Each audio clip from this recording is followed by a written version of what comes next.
Ce matin, c'est David Lefort qui s'y colle avec un truc, c'est le sans gluten. Voilà, maintenant, c'est sans gluten partout. Enfin, c'est gluten, déjà, expliquez ce que c'est le gluten, parce qu'on ne sait pas forcément celui sur lequel, effectivement, on s'acharne aujourd'hui. Le gluten, c'est en fait la protéine des céréales, ou plus exactement la combinaison d'une protéine et de l'amidon. Et la première chose à dire, la plus simple, c'est qu'on ne digère pas le gluten. Ah, quoi qu'il arrive. Non, quoi qu'il arrive, on ne digère pas, on n'est pas équipé pour.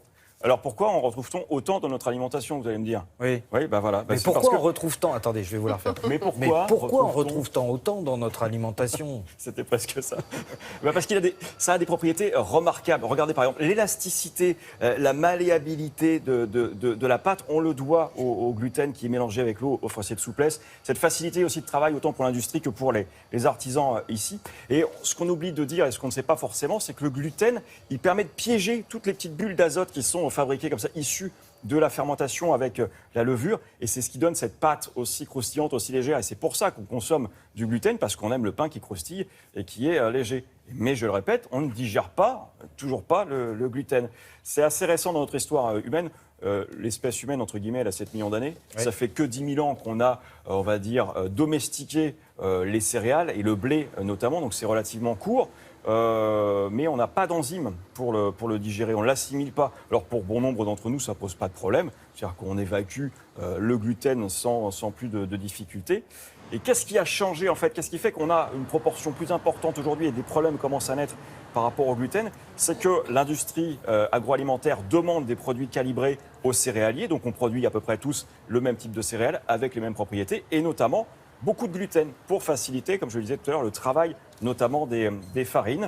Et donc la conséquence, c'est qu'on va retrouver, regardez, ces macromolécules, des molécules de gluten qui aujourd'hui sont 5 ou 10 fois plus grosses que celles qu'on trouvait par exemple dans le blé au tout début du siècle, parce qu'on a travaillé, on a sélectionné bien sûr ces céréales.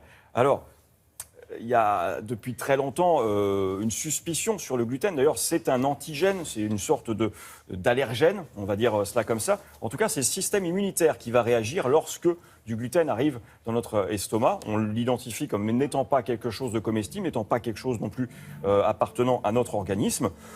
Donc, soit on l'ignore, il n'y a pas plus d'effet, et soit on peut avoir au fil du temps une réaction inflammatoire. Et on va avoir dans ces cas-là la paroi en fait de l'intestin qui va être attaquée, qui va être ulcérée et qui va s'affiner. Et donc qui va offrir une plus grande porosité, c'est-à-dire que le gluten non digéré va passer à un moment donné dans le système sanguin. Et on va avoir, pour parler de façon très large, un empoisonnement chronique. Et c'est là où ça commence à poser problème. Ah oui. Là, je veux dire, la bonne nouvelle dans Moi, je ce pensais que tableau qui est c'était un peu une noir. mode, un petit peu marketing et tout. Vous êtes en train de nous dire que c'est très sérieux. Il y a une mode marketing, on va y venir, parce que justement, l'agroalimentaire, qui est généralement assez prompt à se jeter là-dessus, se dit si les gens ne consomment pas du gluten ou ne peuvent pas en consommer, on va leur offrir des plats sans gluten. Alors déjà, je vous le dis tout de suite, c'est pas la peine de vous diriger vers le rayon sans gluten de votre grande surface, parce que s'il n'y a pas de gluten, il y a autre chose. Et qu'est-ce qu'il y a d'ordinaire? Il y a des glucides et de l'amidon. Et en manger beaucoup, c'est pareil, c'est remplacer un problème par un autre. D'accord. Alors, les céréales qui contiennent beaucoup... les céréales qui contiennent beaucoup de gluten. Il y a le blé, le seigle, l'épeautre ou encore le maïs. Essayez autre chose. Mangez, par exemple, du quinoa. Mangez, si vous voulez, aussi du sarrasin, des bonnes galettes de sarrasin. C'est pas des céréales, donc il n'y a pas de gluten.